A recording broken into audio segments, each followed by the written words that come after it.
तो आज बात करते हैं एक ऐसे क्लासिक टूल की जो एक बड़ी वापसी कर रहा है, और वो है फाउंटेन पेन। देखिए, ये सिर्फ लिखने का एक जरिया नहीं है, ये तो अपने आप में एक पूरा का पूरा अनुभव है। अब सोचने वाली बात यह है कि कीबोर्ड और टच स्क्रीन के इस जमाने में आखिर लोग इस पुरानी चीज की तरफ वापस क्यों खींचे चले आ रहे हैं।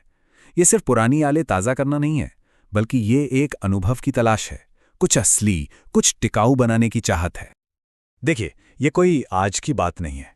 इसकी कहानी तो 1000 साल से भी ज्यादा पुरानी है। हाँ, ये बात सही है कि इसकी लोकप्रियता में उतार चढ़ाव आते रहे हैं, खास तौर पर जब बॉल पॉइंट पेन बाजार में आया। पर फिर 2010 के बाद से कुछ बदला है और हम इसकी एक जबरदस्त वापसी देख रहे हैं। तो चलिए अब इसके अंदर झांकते हैं। इस पूरी कहानी की जो त्रिमूर्ति है ना, उसका पहला और सबसे जरूरी हिस्सा है खुद पेन। तो आखिर ये फाउंटेन पेन है क्या भला? ये एक बहुत ही सिंपल पर जीनियस आइडिया है। जरा सोचिए, पहले डिप पेन होते थे, बार बार स्याही में डुबो फिर लिखो, कितना झंझट। फाउंटेन पेन ने इस प्रॉब्लम को ही खत्म कर दिया। उसने स्याही को अपने अंदर ही स्टोर कर लिया, जिससे लिखना बेहद आसान और लगातार हो गया। अब इसका असली जादू है कैपिलरी एक्शन में। जी हां, साइंस वाला फंडा। यही वो चीज है जो स्याही को अपने आप टैंक से खींचकर निब के नोक तक ले आती है। इसे आप एक तरह का कंट्रोल्ड लीक मान सकते हैं, बहुत ही सधा हुआ। और यही वजह है कि लिखने में कोई जोर ही नहीं लगाना पड़ता, पेन बस मक्खन की तरह कागज पर दौड़ता है। किसी भी फाउंटेन पेन के दिल में ना ये 3 चीजें होती हैं। सबसे पहले निब, ये वो हिस्सा है जो कागज को छूता है। फिर आता है फीड, इसका काम एक ट्रैफिक पुलिस जैसा है। ये तय करता है कि कितनी स्याही निब तक जाएगी, न कम न ज्यादा। और आखिर में रिजर्वायर, यानी स्याही का टैंक। ये तीनों मिलकर ही तो पूरा कमाल करते हैं। अच्छा, अब सवाल उठता है कि इसमें स्याही भरते कैसे हैं। मोटे तौर पर 2 तरीके हैं। पहला, कार्ट्रिज वाला, बहुत आसान, खत्म हुआ फेंका, नया लगाया, काम खत्म।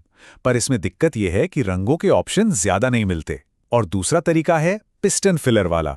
इसमें बॉटल से सीधे स्याही भरते हैं, और यहां तो भाई रंगों की पूरी कायनात है। हाँ, शुरू में थोड़ा मैसी लग सकता है, पर एक बार आदत पड़ जाए तो मजा ही अलग है। तो पेन की बात तो हो गई। अब आते हैं त्रिमूर्ति के दूसरे हिस्से पर, इसकी जान पर, इसकी आत्मा पर, यानी स्याही। यहां एक बहुत जरूरी बात है जो फाउंटेन पेन को सबसे अलग बनाती है। इसकी स्याही पानी पर आधारित होती है।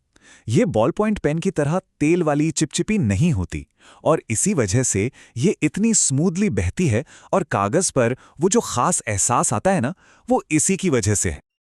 अब जब स्याही चुनने की बात आती है तो एक बड़ा सवाल खड़ा होता है। खूबसूरत रंग चाहिए या ऐसी लिखावट जो हमेशा टिकी रहे। देखिए, जो डाई बेस स्याही होती हैं उनमें रंगों की भरमार है, पर पानी पड़ा तो सब गया। वहीं दूसरी तरफ है पिगमेंट और आयरन गोल्ड स्याही। ये स्याही कागज के अंदर जाकर उससे दोस्ती कर लेती है, मतलब लगभग परमानेंट। मतलब साफ है, कुछ स्याही सच में सदियों तक टिकने के लिए बनती हैं। जैसा कि एक रेडिट यूजर ने क्या खूब कहा है कि कुछ स्याही तो इतनी पक्की होती हैं कि शायद कागज गल जाए, पर लिखावट वैसी की वैसी ही रहेगी। पेन हो गया, स्याही हो गई। अब बारी है हमारी त्रिमूर्ति के तीसरे और शायद सबसे ज्यादा नजरअंदाज किए जाने वाले हिस्से की, कैनवस की, यानी कागज की।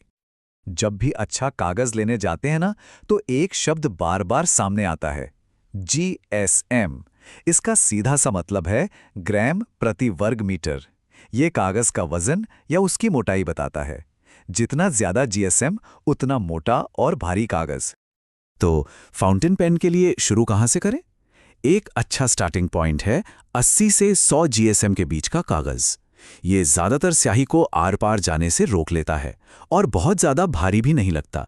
एक तरह का स्वीट स्पॉट है ये। लेकिन रुकिए, कहानी सिर्फ मोटाई की नहीं है। जैसा कि एक रेडिट यूजर ने सही पकड़ा है, कागज के वजन से भी ज्यादा जरूरी है कि उसकी सतह कैसी है, उस पर कोटिंग कैसी है। इसे साइजिंग कहते हैं। तो आखिर ये फाउंटेन पेन फ्रेंडली कागज होता क्या है? असल में ये वही कागज है जिसकी सतह पर एक खास कोटिंग होती है। ये कोटिंग एक गेट कीपर की तरह काम करती है। ये स्याही को कागज पर ठहरने देती है, उसे रेशों में घुसकर फैलने नहीं देती। इसी वजह से न तो लिखावट फैलती है और न ही स्याही कागज के दूसरी तरफ दिखती है। रोड या क्लेयर फाउंटेन जैसे ब्रांड्स इसी काम में माहिर हैं। तो पेन, स्याही और कागज, अब इन तीनों धागों को जोड़कर पूरी तस्वीर देखते हैं। और यही है सबसे बड़ा सबक। ये तीनों चीजें अलग अलग नहीं हैं, ये एक सिस्टम है, एक टीम है। पेन वो औजार है जो स्याही को कागज तक पहुंचाता है, स्याही वो जान है जो लकीरें खींचती है, और कागज वो कैनवस है जिस पर ये सब रचा जाता है। तो बात ये नहीं है कि दुनिया का सबसे अच्छा पेन कौन सा है या सबसे अच्छी स्याही कौन सी है। ऐसी कोई चीज है ही नहीं।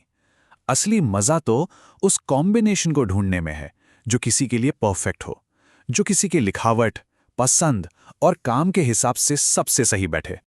तो आखिर में बस एक सवाल, आज के इस दौर में जहां हमारी बातें, हमारी यादें सब डिजिटल धुंध में कहीं खो जाती हैं, ये छोटा सा टूल हमें कुछ ऐसा रचने का मौका देता है जो टिकाऊ हो, जो स्थायी हो। तो सवाल ये है कि वो क्या चीज़ है जिसे हमेशा के लिए सहेज कर रखना चाहेंगे।